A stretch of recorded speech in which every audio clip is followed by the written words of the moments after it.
Imagine this.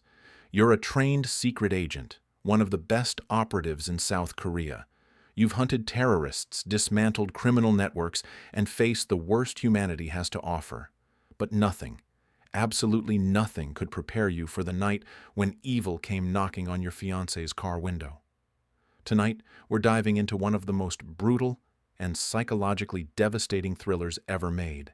A film where the line between hero and monster doesn't just blur, it completely shatters. This is the story of a man who made a choice that would cost him everything, including his own soul. This is I Saw the Devil. Our story begins on a cold winter night in South Korea. Snow is falling heavily as Joo-yeon sits stranded in her car with a flat tire on a deserted road. She's on the phone with her fiancé, Soo-hyun, a National Intelligence Service agent. Their conversation is sweet and intimate. She's been visiting the church where their wedding will take place, talking about raising children in this peaceful area close to Seoul, yet surrounded by nature. But Soo-hyun grows concerned. A tow truck is on the way, but it's taking too long in this weather. Then a stranger approaches Joo-yeon's window, offering to help with the tire. Something feels wrong. Soo-hyun's instincts kick in. He tells her not to open the door, to just wait for the tow truck. But Joo-yeon, trying to be polite, reassures him that there are people around. What happens next will haunt Soo-hyun forever. The man at her window is Kyung-chul Jang, a school bus driver by day and an absolute monster by night. Despite Joo-yeon's refusal of help, Kyung-chul doesn't leave. The phone call ends, and in the terrifying silence that follows, this predator strikes. Days later, the unthinkable is confirmed. Joo-yeon's dismembered body parts are discovered scattered in a frozen river. Her head is found separately, her soft features now frozen in death. At the scene, her father, a veteran detective with over 30 years on the force, arrives to identify his daughter. The man who spent his entire life protecting others couldn't protect his own child. Standing over his daughter's remains, this broken father makes a promise through tears and cigarette smoke. I'll give him pain 1,000 times, no, 10,000 times worse than what you suffered. But he's not the only one making promises that day. Soo-hyun Kim is not just any grieving fiancé. He's a highly trained NIS operative, basically South Korea's version of a CIA agent. He's been taught to track, to hunt, to eliminate threats to national security. And now he's going to use every single one of those skills for something far more personal. At Joo-yeon's funeral, dressed in his formal uniform, Soo-hyun stands in front of her portrait. His face is emotionless, carved from stone. He whispers his own promise. I couldn't keep my promise to protect you, but I promise this. I'll make him suffer. He requests only 2 weeks off from work. His supervisor, concerned, offers him months to grieve. But Soo-hyun has no intention of grieving. He has other plans. He meets with a tech specialist friend who provides him with cutting-edge surveillance equipment, GPS trackers and tiny capsules containing both tracking devices and voice transmitters. These aren't officially issued, they're siphoned from other divisions. His friend warns him that if anything goes wrong, they'll both face serious consequences. Soo-hyun's response is cold and simple. Don't worry, there won't be any problems. The police investigation has narrowed down to 4 suspects, all previously connected to similar cases. But while the police follow their slow, bureaucratic procedures, Soo-hyun begins his own private investigation. He's not interested in arrests or trials. He's interested in something much darker. For days, he stakes out each suspect personally, watching their every move through binoculars and tracking devices. One suspect turns out to be a disgusting pervert, but not the killer. Soo-hyun watches, waits, and eliminates possibilities one by one with cold precision. Then comes the break in the case, but not from the police. A man appears at a police station, battered and bruised almost beyond recognition. He's confessing to murders. The officers are confused. Did they beat this confession out of him? No. Paramedics found him like this. But here's the disturbing part. Someone had beaten him so severely that his genitals were crushed with a hammer. The man is terrified, rambling about someone who came for him in the night. The police don't understand yet, but we do. Soo-hyun has begun his hunt. Meanwhile, Kyung-chul Jang continues his routine as if nothing happened. He drives a school bus filled with children wearing a friendly mask. But when the opportunity presents itself, the mask comes off. One evening, a young schoolgirl misses her bus. Kyung-chul offers her a ride in his personal vehicle, claiming he can drop her at the Sungmin apartment since it's on his way. The girl is uncomfortable but polite, repeatedly declining. Kyung-chul's friendly demeanor starts to crack. He becomes more insistent, more aggressive. Just as terror begins to grip the girl, Soo-hyun tracks him down. He's been following Kyung-chul, waiting for confirmation that this is indeed Ju-yeon's killer. But Kyung-chul is clever. He doesn't keep evidence, doesn't follow patterns. Soo-hyun needs to be absolutely certain. So he does something unexpected. He visits Kyung-chul's elderly parents, posing as an insurance investigator. Through old photographs, he confirms the identity. The mother complains bitterly about her son, how he abandoned his family, how he's worthless. She unknowingly provides Soo-hyun with critical information, including that Kyung-chul has a son named Sang-hoon. Then the mother mentions that Kyung-chul currently drives children for an after-school academy. Soo-hyun's blood runs cold. This monster is around children every single day. The police finally catch on. They realize Kyung-chul is their suspect and rush to apprehend him. But they're sloppy, falling asleep during surveillance. By the time they realize he's left the house with one of the students still in his bus, panic sets in. The police chief explodes with rage, screaming at his detectives for their incompetence. They scramble to organize a manhunt, but they're too late. Kyung-chul has already taken the girl to a remote area. In a chilling scene, he tells her that his previous fun was interrupted by someone, but this time he wants things to go smoothly. He orders her to undress, threatening to scar her face if she doesn't comply. The girl, trembling with terror, begins to remove her clothing while Kyung-chul watches with sick anticipation. But just as he approaches her, the door bursts open. Soo-hyun doesn't announce himself, doesn't identify as police. He simply attacks with the fury of a man possessed. The fight is brutal and swift. Kyung-chul, despite being a seasoned predator, is completely unprepared for the training and rage Soo-hyun brings. Within moments, Kyung-chul is beaten, bloody, and broken on the floor. The girl escapes, traumatized but alive. Now comes the moment that defines everything that follows. Soo-hyun stands over this monster, this creature who murdered his beloved Ju-yeon and countless others. He has him completely at his mercy. One bullet, one knife strike, and justice would be served. But Soo-hyun doesn't kill him. Instead, he does something far more twisted. He forces one of those GPS capsules down Kyung-chul's throat, patches up his wounds just enough to keep him alive, and then lets him go. When Kyung-chul wakes up confused and injured, he has no idea what's happened. He stumbles away, thinking he somehow escaped. But he didn't escape.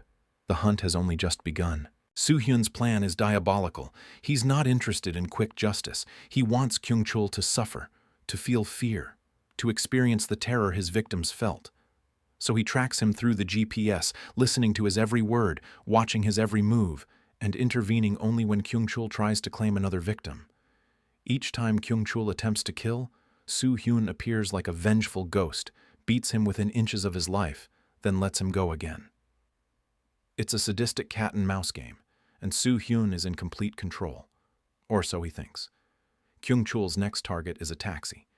He hijacks the vehicle, killing the driver and taking another passenger hostage. But before he can finish, Soo-hyun appears again, delivering another savage beating. Kyung-chul's bones break, his body becomes a canvas of bruises and cuts, yet Soo-hyun keeps him alive. A friend of Soo-hyun's, the tech specialist who provided the equipment, tends to Kyung-chul's injuries after each encounter, ensuring he survives for the next round of punishment. Even this friend is disturbed by what Soo-hyun is doing, warning him, "You can't become a monster to fight a monster." But Soo-hyun is too far gone. He's convinced himself that this is justice, that he's honoring his promise to Ju-yeon. The problem is, Kyung-chul is starting to understand the game. And he's not the type to stay a victim for long. After the third beating, something changes in Kyung-chul. The fear in his eyes is replaced with something else: calculation. He begins to study his attacker, to understand the pattern. And then he realizes, This isn't random. This is personal. Kyung-chul starts taunting Soo-hyun through the microphone he now knows is inside him. "I know who you are," he whispers. "Your girlfriend was Joo-yeon Jang, wasn't she? From Yeongi County?" Soo-hyun's blood runs cold as he listens. "You made a mistake," Kyung-chul continues with a laugh. "You underestimated me. You should have killed me when you had the chance. You'll regret letting me live." Then Kyung-chul delivers the most devastating blow. "Before I killed her, she told me she was pregnant. She begged for her life. Did you know that? Whether it's true or not doesn't matter." The words are designed to cause maximum psychological damage, and they work. Kyung-chul, now understanding he's being tracked, uses his freedom strategically. He seeks out his old criminal contacts, a group of cannibalistic serial killers who share victims and help each other dispose of bodies. These aren't just murderers. They're monsters who have perfected their craft. When Soo-hyun tracks Kyung-chul to their location, he finds a house of horrors. Inside are men casually discussing dismemberment while preparing tools. Soo-hyun storms in, and what follows is one of the most brutal fight sequences in cinema history. He massacres all of them with cold efficiency, but Kyung-chul escapes during the chaos. Now Kyung-chul makes a calculated move. He calls the police, taunting Soo-hyun through the GPS. "You should have stayed close to me. Otherwise, that woman will die. He's kidnapped another victim, and unless Soo-hyun arrives immediately, she'll be killed." Soo-hyun races to the location, but he's too late. Kyung-chul has already brutalized another victim and disappeared. Worse, the police are now actively pursuing Kyung-chul as well, which means Soo-hyun's private game of revenge is being interrupted by official law enforcement. Joo-yeon's father, the veteran detective, confronts Soo-hyun. He's learned about what his future son-in-law has been doing. "Why did you make things worse?" he demands. "Revenge doesn't bring her back." But Soo-hyun doesn't care about wisdom or warnings. He's too deep in his obsession. Kyung-chul, now fully embracing his role in this twisted game, decides to escalate to a level that will break Soo-hyun completely. He intercepts a phone call and learns about Joo-yeon's family, specifically her younger sister, Se-yeon. He sends a message to Soo-hyun. "I'm going to finish some business before I turn myself in." Soo-hyun realizes with horror what Kyung-chul means. He's going after Se-yeon.